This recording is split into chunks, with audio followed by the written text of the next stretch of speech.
జై శ్రీరామ్. అందరికీ నమస్కారం.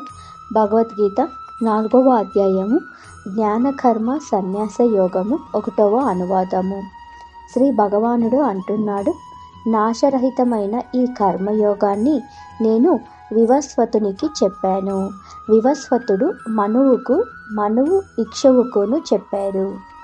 వెనుకటి 2 అధ్యాయాల్లో చెప్పిన యోగం సృష్టి మొదలైనప్పుడు జగత్తును పరిపాలించే క్షత్రియులకు బలం కలగడానికి సూర్యునికి నేను చెప్పాను. ఈ యోగ బలం చేత వారు బ్రాహ్మణులను పరిరక్షించగల సమర్థులైనారు. ప్రపంచాన్ని పరిపాలించడానికి బ్రాహ్మణ క్షత్రియులు చాలుదురు. ఈ యోగ ఫలం క్షయం కాదు కనుక ఇది అవ్యయం. సామర్థ్య దర్శన నిష్ట లక్షణ ఫలమైన ఈ యోగానికి అవ్యయమైన మోక్షమే ఫలం.